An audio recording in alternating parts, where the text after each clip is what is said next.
On behalf of Avery Dennison, I can tell you it's our pleasure to sponsor this morning's keynote speaker. Jim Cathcart is the founder and CEO of Cathcart Institute, a team of business advisors who work with owners, leaders, and executives in the areas of executive development and sales improvement. Jim is also co-founder of MentorU.com, a developer of private online learning centers. He's the author of 13 books, including 2 bestsellers, Relationship Selling and The Acorn Principle. In the year 2000, the ebook edition of The Acorn Principle was the #2 national bestseller out of 2,000 titles. In case you were wondering, Stephen King was #1. But there's another side of our speaker, which is even more interesting. He's also been a nightclub singer, psychological researcher, bill collector, motorcycle salesman, banker, insurance agent, director of training, meeting planner, association executive, and an internet business owner. He may not be able to hold a job, but I hear he can really hold an audience. Ladies and gentlemen, please join me in welcoming this morning's speaker, Jim Cathcart.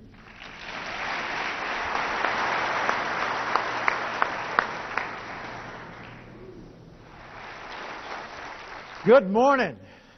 What I'd like to talk with you about is relationship selling, but not just the concept of relationship selling, because that's pretty much what you do. That's the way you operate. That's the kind of people you are.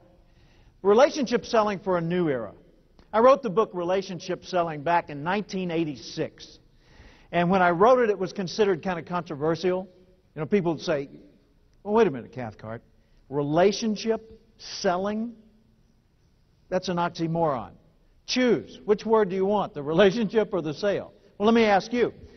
Which is more important, the relationship or the sale? How many would say the relationship? Okay, that's 2,705. All right? How many would say the sale?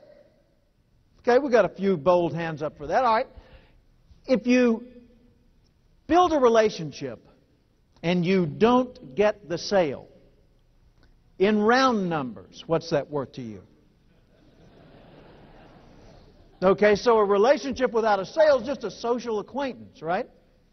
What if you get the sale, but you didn't cultivate the relationship? How hard's the next call? Harder than the first call, right? Because people expect today that you're going to be the kind of a person, the kind of a professional who they can relate to, who they can turn to you if they have a need. If something goes wrong, they've got something other than data or contracts to depend on. They've got a person they can connect with, right?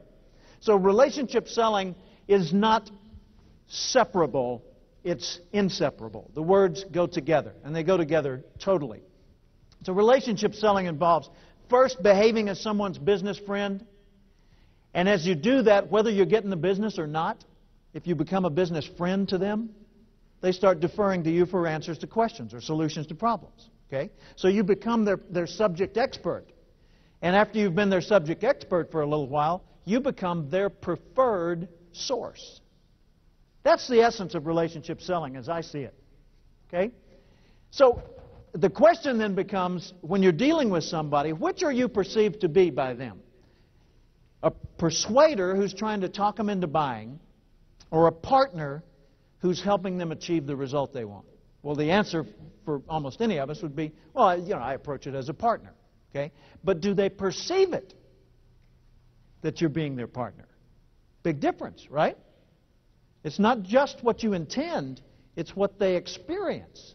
Let me give you an example. Here's where I discovered the whole concept of relationship selling in the first place. It was in Arkansas, where I grew up. Where's Lynn? Lynn Pettis. There you are. I grew up in Little Rock. By the way, yes, I've met him. Have to get this out of the way all the time, don't you? I'm the same age as Bill Clinton. We're both 55. We were both born in Arkansas at the same time. He was born in Hope. I was born in Little Rock. We grew up there at the same time. We know a lot of the same people. And if he'd made better life choices, he could be speaking to you right now.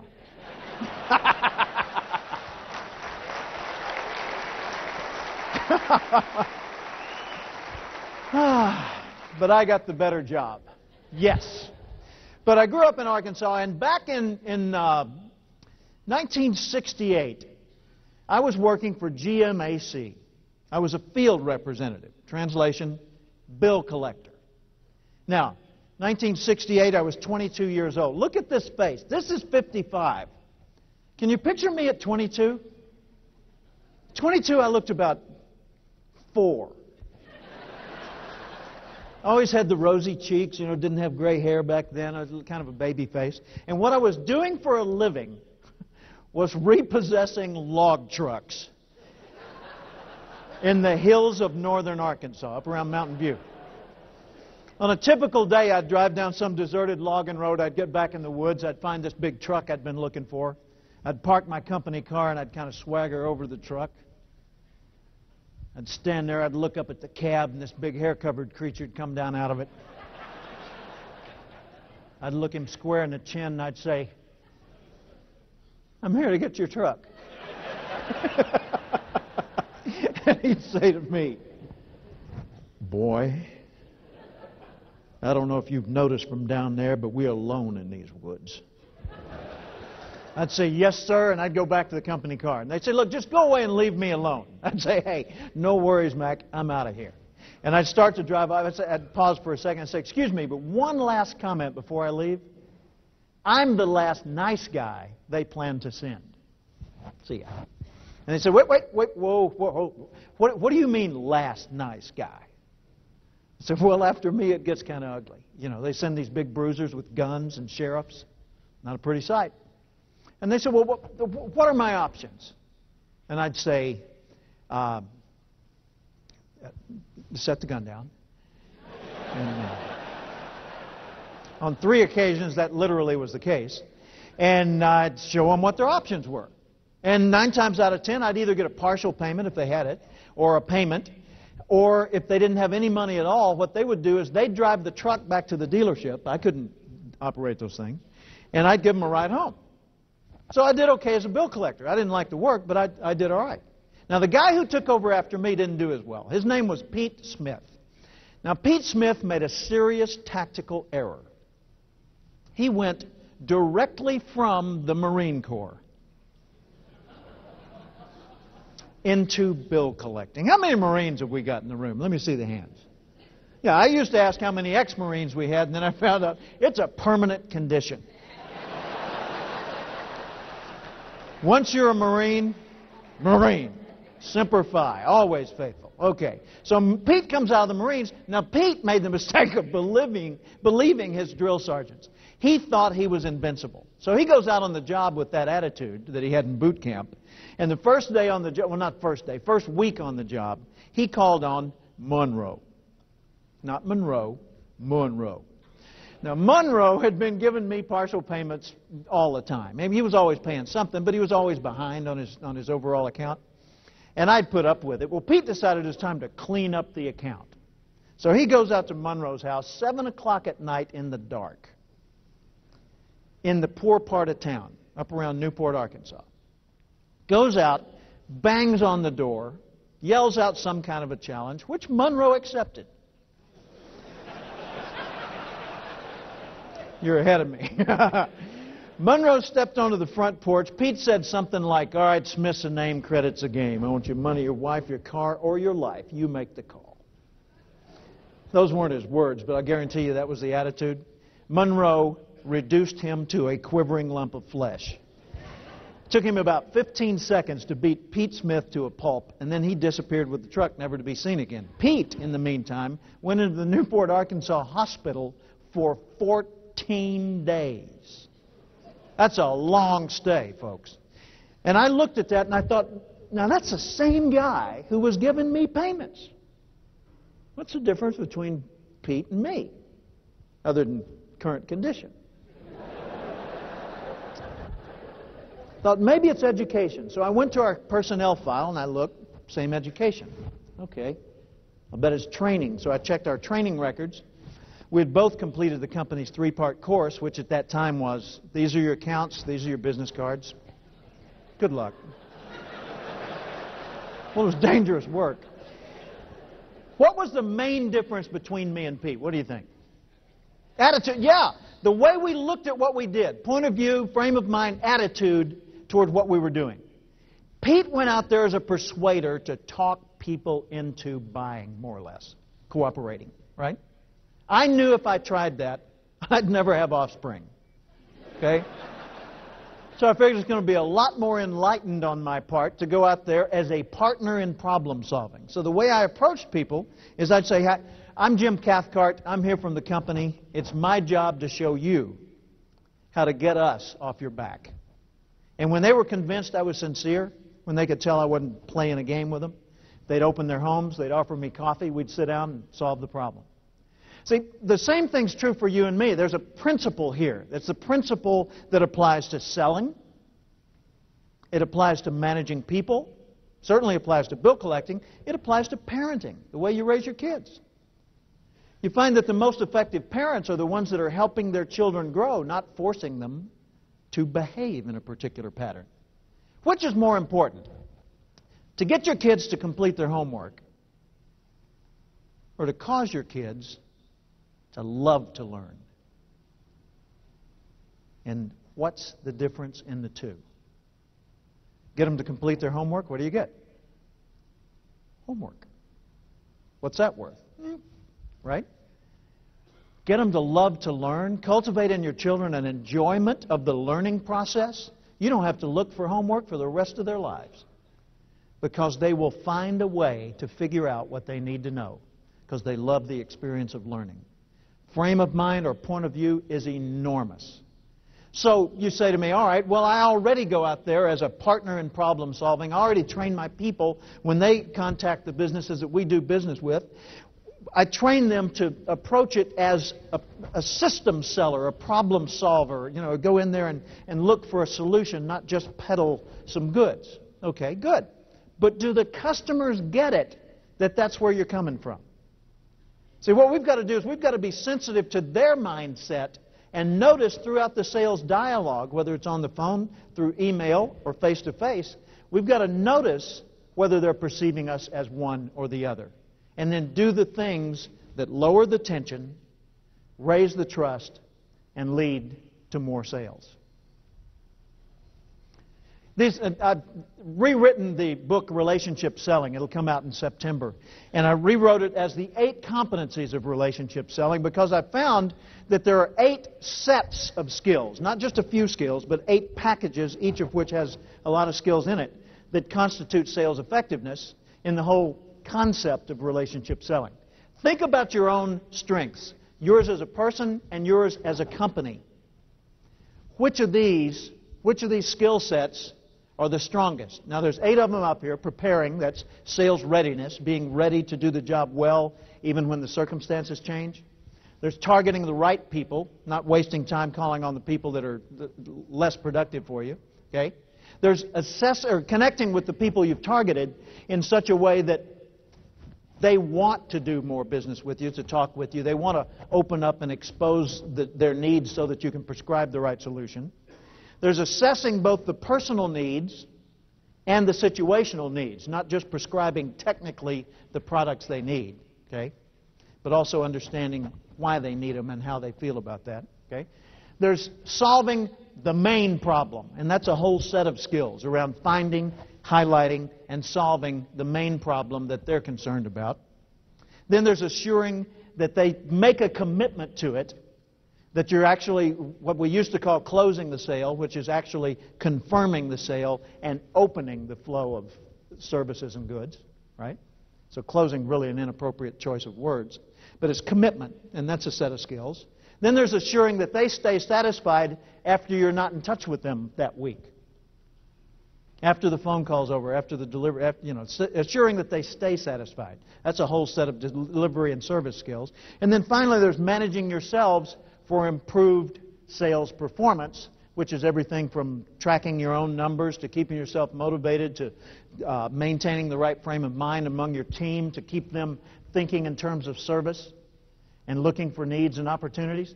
So there's 8 of them up there. Which of the 8 are the strongest in your organization? Choose the top 2. top 2 strongest in your own organization? How many of you would put the preparation and sales readiness in your top 2? Could I see your hands? Okay. How many would put targeting the right prospects or customers in your top 2? Okay. How many of you aren't going to raise your hand no matter what I ask next? Okay. I just want to see who I'm working with here. All right. Connecting, top 2. Good. That went up a lot. All right. Assessing the needs, top 2. Good at assessing the needs. All right. Solving, top 2. Commit, top 2. Good. All right. Assuring satisfaction. And finally, managing yourselves for improved sales, top 2. Now, whichever your top 2 strongest automatically exposes what the 6 are that are not your top 2. You already know what your homework is. Here's one way to look at it. Put it on a wheel like this with the dot in the center being 0 and the outer perimeter being 10, and each one of these is a rating scale.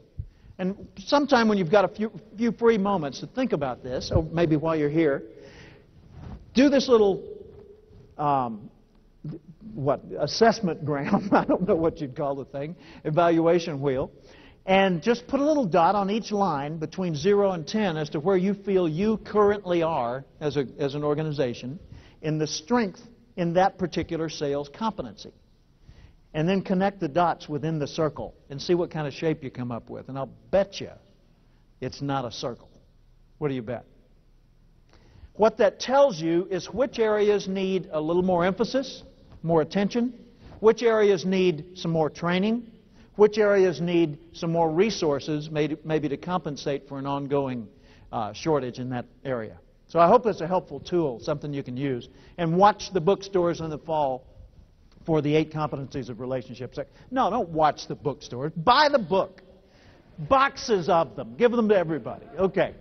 Here are some assumptions I'm working on today. First assumption, if people continue to think as they do today, they will continue to perform as they do today. Could I get an amen to that one? Thank you. If we don't change people's thinking, we will not change their performance. Okay. Second assumption. When people are not held accountable, performance lapses are commonplace. Accountability is what drives society. It's what makes an organization or a family or a community work. Without accountability, somebody's pulling the wagon while somebody else is kicking back and taking a free ride. Okay? So we've got to have accountability, but we've got to change people's thinking if we want to change their performance.